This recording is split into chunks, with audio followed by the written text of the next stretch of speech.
इससे पहले की भी पिछली सरकारें थी जो बहुत जटिल मुद्दा हुआ करती थी, वो चीज़ें नहीं सुलझा पाई। भाजपा से पहले 5 साल चलाए अखिलेश यादव ने सरकार, क्या कानून व्यवस्था थी? युवा अगर आजकल सोशल मीडिया पे बिजी होता चला जा रहा है। मैं 90% अपने लोगों को देखता हूँ। मैं रह के खुद आईआईटी की प्रिपरेशन किया हूँ। प्रेजेंट टाइम में जो बच्चे आईआईटी की प्रिपरेशन कर रहे हैं उनसे 2 क्वेश्चन पूछ लेता हूँ तो बता नहीं पा रहे हैं। अपनी पार्टी का बंटाधार करने में लगे हैं, वो काहे के बड़े नेता। मंदिर जितने भी है ना सब टैक्स भरते हैं, जितना कलेक्शन आता है ना उस पर सब टैक्स भरते हैं। और Tirupati Balaji trust 70 medical colleges चला रहा है। तिरुपति बालाजी ट्रस्ट अकेला मंदिर का ट्रस्ट है वो। नमस्कार, आपका स्वागत है पॉलिटिकल अड्डा पर और मैं हूं आपके साथ आशीष तिवारी। इस समय राजनीतिक पारा हम उत्तर प्रदेश का नापने के लिए राजधानी लखनऊ में है और लखनऊ के इस खुशनुमे माहौल को समझते हुए हम ये समझने की कोशिश करते हैं कि आखिर में क्या माहौल बन रहा है इस बार। क्या योगी जो सरकार चल रही है, जो 400 के पार वाला जो दावा प्रधानमंत्री मोदी कर रहे हैं, क्या लखनऊ से 80 वाली सीट पर क्या कुछ कमाल कर पाएंगे, क्या कुछ प्रभाव जमा पाएंगे? लेकिन वहीं डॉट वाला जो इंडिया है उसके एक तरीके से गठबंधन में अखिलेश यादव हैं। वो ये कहते हैं कि दिल्ली का रास्ता जो होता है, और ख़ास तौर से राजनीति में ये कहावत बड़ी प्रचलित है कि दिल्ली पहुंचने के रास्ते में बीच में जो पड़ाव है वो लखनऊ का होता है और ख़ास तौर से उत्तर प्रदेश का होता है। तो इस पड़ाव को कौन पार कर पाएगा? क्या माहौल है भाई साहब, क्या लगता है? भाई साहब, माहौल का क्या, इस समय माहौल तो सब जान ही रहे हैं। हाँ। हमें आपको माहौल बताने की जरूरत ही नहीं है। हाँ। क्योंकि जनता ही माहौल जान रही क्या है, किसका है। आप भी जान रहे हैं, आप लोग रोज इंटरव्यू करते होंगे। हाँ। आप बताइए क्या माहौल है। माहौल तो उत्तर प्रदेश में अखिलेश यादव कहते हैं कि इस बार बाबा की हैकड़ी खत्म कर देंगे भाई साहब। हाँ। बाबा कहीं अखिलेश यादव को ना भेज दें कहीं। हैकड़ी कहीं नहीं खत्म होने वाली। सरकार है, सरकार ही भाजपा की ही आएगी। भाजपा की आएगी बिल्कुल। तो 80 पे 80 है, 80 पे 80 आना है। पिछली बार इतना तगड़ा माहौल था तो 80 पे 80 नहीं आ पाए, तो इस बार क्या नहीं, इस बार आना है, संभव है, पूरा सत्य है, 100% सत्य है। 100%? जी जी। भाई साहब, क्या नाम हुआ आपका? शुभम सिंह। क्या लग रहा है कि इस बार उत्तर प्रदेश का लोग डॉट वाले कह रहे हैं कि माहौल एकदम बदल गया है और इस बार ये जो सरकार है ना, इसको उखाड़ फेंकना, तानाशाह सरकार? नहीं, तानाशाह सरकार है कि नहीं है ये मैं बताने वाला अकेला तो हूँ नहीं। हाँ। लेकिन सरकार को उखाड़ फेंक दें ऐसा अभी तो कुछ है नहीं। लहर तो बीजेपी की ही चल रही है और बीजेपी की चलती रहेगी और इस बार भी सरकार बीजेपी की ही आएगी। करते क्या है भाई साहब? मैं साइबर सिक्योरिटी एक कंपनी उसका फाउंडर हूँ। I am an entrepreneur. अच्छा जी। लेकिन कहते हैं कि युवाओं के पास तो रोजगार ही नहीं है, जितने फॉर्म निकल रहे हैं वो सब लीक हो जा रहे हैं। जी, युवाओं के पास बोल रहे हैं कि रोजगार नहीं है। हाँ। अब इस पे डिटेल और रिसर्च तो हमारे पास है नहीं कि हम बता दें कि कितना इम्प्रूवमेंट हुआ, क्या हुआ है, क्या नहीं हुआ है। हाँ। लेकिन एंटरप्रेन्योरशिप को प्रमोशन दे रहा है। हाँ। युवा अगर आजकल सोशल मीडिया पे बिजी होता चला जा रहा है। मैं 90% अपने लोगों को देखता हूँ। मैं रह के खुद आईआईटी की प्रिपरेशन किया हूँ। प्रेजेंट टाइम में जो बच्चे आईआईटी की प्रिपरेशन कर रहे हैं उनसे 2 क्वेश्चन पूछ लेता हूँ तो बता नहीं पा रहे हैं। ठीक, आपके पास एलिजिबिलिटी है तो रोज़गार है, आइए, हमारी कंपनी चल रही है, मैं दूंगा। मैं यहाँ लखनऊ में रह के रिसर्च कर रहा हूँ। 6 महीने से रिसर्च टीम लगा के अपनी ढूंढ रहा हूँ। सॉफ्टवेयर इंजीनियर्स मुझे ढंग के नहीं मिल रहे हैं जिनको कुछ एक्सपीरियंस हो या जिनको रखा जा सके। आपके अंदर एलिजिबिलिटी है तो क्यों नहीं रोज़गार है? रोज़गार की ज़रूरत है या एलिजिबिलिटी? आपके पास एलिजिबिलिटी तो होना चाहिए। आपके पास एलिजिबिलिटी, आपको रोज़गार नहीं, आप ये काम कर रहे हैं कि आपका इससे ग्रोथ नहीं आ रहा है। ऑब्वियस ही आ रहा है। पूरा अपना जो पढ़ने का समय वो नेता भैया के पीछे बिगाड़ दिए तो क्या नौकरी बाबा देंगे? फिर हम बोलेंगे आओ भैया हम रखे हैं। अधिकार तो है बाबा का उत्तर प्रदेश मुख्यमंत्री, जिम्मेदारी तो होती है ना। कर रहे हैं, वो कर रहे हैं। कितने सारे इवेंट्स इसके पहले एंटरप्रेन्योरशिप को प्रमोट करने के लिए कितने इवेंट्स होते थे? मुझे नहीं लगता है। मैं पिछले एंटरप्रेन्योरशिप को प्रमोट करने के लिए कितने इवेंट्स होते थे? मुझे तो नहीं लगता कि ज़्यादा पहले होते ही नहीं थे। होते थे, ऐसा नहीं है कि नहीं होते थे, दिखता नहीं था ना। क्या नाम हुआ आपका? रजनीश मणि त्रिपाठी। पंडित जी, क्या कहेंगे, माहौल क्या जा रहा है? अखिलेश यादव कह रहे हैं कि अब बदलाव चाहिए उत्तर प्रदेश को।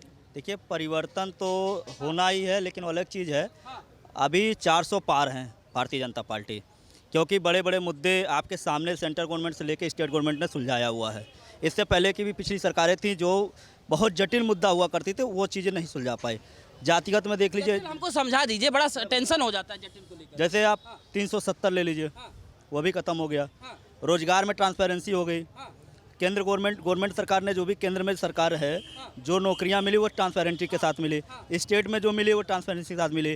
पेपर अगर मान लीजिए बाई चांस कहीं से लीक हो जा रहा है, उस बीच में भी जो भी उसका मुजरिम है उसके खिलाफ कार्रवाई की जा रही है। अब इससे ज़्यादा क्या लेंगे आप? अच्छे से अच्छे माफिया जो हैं, जो कानून को हाथ में लिए थे, आज भूमिगत हो चुके हैं। मैं गोरखपुर से हूँ, और मुझे अच्छी तरह से मालूम है बाबा कैसा सरकार चला रहे हैं जी। गोरखपुर का नाम लेते हैं तो रोंगटे खड़े हो जाते हैं अच्छे अच्छे के, और बार बार अभी भी चुनावी बयानबाजी शुरू हो गई कि माफियाओं के साथ जैसा हो रहा है ठीक हो रहा है। लेकिन एक बात बता दीजिए, वहाँ से भी आरोप आता है कि क्या एक तरफ माफिया है दूसरी तरफ माफिया नहीं है, उन पे कार्रवाई नहीं होनी चाहिए? कार्रवाई सर सबके ऊपर हो रही है, आप अपना नज़रिया बदल के देखिए, एक से बढ़ के एक कार्रवाई, जिसका जब नंबर आएगा उसको जाना होगा। भाजपा से पहले 5 साल चलाए अखिलेश यादव ने सरकार, क्या कानून व्यवस्था थी? अखिलेश यादव बाहर से पढ़ के आए, मेरा बाप किसान है, तो क्या मतलब हम लोग जाहिल हैं? नहीं जाहिल नहीं, मतलब कह रहे केजरीवाल भी कहते हैं ना कि प्रधान पढ़ा लिखा वही सरकार चला पाएगा, यानी हम लोगों के बाप के पास दिमाग ही नहीं होगा जो साम्राज्य बना दिया। क्या बात कर रहे हैं भाई साहब, अखिलेश यादव पढ़े लिखे, ये क्या मतलब है? टेक्नोलॉजी समझेंगे दूसरे देश में क्या होता है वो इम्प्लीमेंट। मोबाइल नहीं चला पाता है, वो तो नहीं चला पाते हैं, लेकिन बेटा चला रहा है, जॉब कर रहा है, कैसे? तो अखिलेश पे विश्वास क्यों नहीं हो रहा? युवा है, मतलब पढ़े लिखे हैं, राहुल गांधी का भी साथ हो गया उनके पास। हाँ, अच्छा राहुल गांधी का भी साथ हो गया है। राहुल गांधी के नाम पे आप हंस रहे हैं भाई साहब, सीरियस नहीं ले रहे हैं किसको? राहुल गांधी को। राहुल गांधी को सीरियस नहीं ले रहे हैं? इतने बड़े नेता भाई साहब के बहुत बड़े नेता हैं, बहुत बड़े। तालियां, आगे के बड़े नेता। तालियां, जय श्री राम। अपनी पार्टी का बंटाधार करने में लगे हैं, वो काहे के बड़े नेता? कौन सा देश हित में काम कर रहे हैं राहुल गांधी? और जो काम कर रहा है मोदी योगी, उसको काम नहीं करने दे रहे, कभी इसको भड़का कभी उसको भड़का। मतलब काम नहीं ये कर रही किस है। काम के हैं राहुल गांधी, आप बताइए? राहुल गांधी किस काम के हैं? तो फिर अमेठी और रायबरेली की जनता क्यों चुन? भाग तो गए वायनाड, कहाँ अमेठी में टिके ये? डर के मारे वायनाड केरल भाग गए। अरे क्या जन समर्थन वायनाड में मिल रहा है भाई साहब? वहीं मिलेगा, यहाँ नहीं मिलेगा। यहाँ नहीं मिलेगा ये परिवार। लेकिन एक बात कहते हैं बार बार, वो कहते हैं देश के जनता के प्रति मेरा जो स्नेह है ना, जो प्रेम है, और हमारे परिवार ने वो स्नेह प्रेम कुर्बानी के साथ में दिया था। अरे काहे की कुर्बानी, देश बर्बाद कर दिया।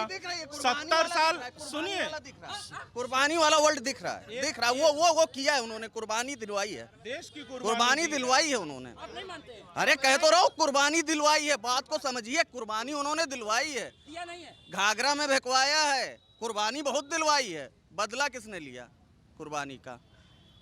सर पे ताज किसने ला के रखा? उन्होंने तो बहुत कुछ मुझे किया। ये बताइए, देश हित में उन्होंने क्या काम किया? देश हित में। हाँ, कश्मीर उन्होंने दिया नेहरू के समय में, ठीक है। 370 इनकी देन है। श्रीलंका को भी आजकल न्यूज़ में सुनाई दे रहा है, एक द्वीप फ्री में दे दिया था, गिफ्ट दे दिया था, आप लोग देखे होंगे, ठीक है। जो काम कर रहा है उसे काम नहीं करने दे रहे। मोदी ने जो 10 साल में कर दिया, ये 70 साल में ना कर सके, और आने वाले 10 साल में जो मोदी योगी कर देंगे वो 100 साल के बराबर होगा। आप ये भी तो देखिए, उत्तर प्रदेश में जब बाबा की सरकार बनी थी, लोग कहे कि हिंदू मुस्लिम होगा, दंगा होगा, ये होगा, ये होगा। आप ये भी देखिए कि राम मंदिर बना, एक चिड़िया तक नहीं मरी। राम मंदिर बना, सबके सहमति से बना, हिंदू मुस्लिम के सहमति से बना, कोर्ट के आदेश से बना, और सर सम्मान तरीके से लोगों ने स्वीकार किया। आज अयोध्या का डेवलपमेंट देखिए किस तरह से हो रहा, इंटरनेशनल लेवल पे अयोध्या का नाम है आज आपके यूपी में। आप खुद ज़रा सोचिए, 1 मिनट, आप पत्रकार हैं, आप रिपोर्ट खुद करिए अपने आप को, आपको रिजल्ट सामने आ जाएगा। कह रहे हैं अरविंद केजरीवाल का थोड़ा सा एंट्री मैं चाहता हूं, क्योंकि इससे मामला गर्म है। वो ये कहते थे कि मंदिर की जगह अगर हॉस्पिटल, नानी कहती हैं कि अगर हॉस्पिटल बन जाए, विद्यालय बन जाए तो बेहतर है। मंदिर में क्या होगा मेरे भाई? इतने विद्यालय हैं, इतने कॉलेज हैं, पढ़ने वाले। मस्जिद को हटा के हॉस्पिटल बना दे। काहे छोड़िए मंदिर, सब इसके सबके बारे में मुझे कोई रिलीजियस कमेंट नहीं करना है। मंदिर जितने भी है ना, सब टैक्स भरते हैं, जितना कलेक्शन आता है ना उस पर सब टैक्स भरते हैं। और Tirupati Balaji trust 70 medical colleges चला रहा है। तिरुपति बालाजी ट्रस्ट अकेला मंदिर का ट्रस्ट है, वो आ रहा ना, वो चला रहे हैं, वो मेडिकल कॉलेजेस चला रहे हैं, स्कूल चला रहा है, ठीक।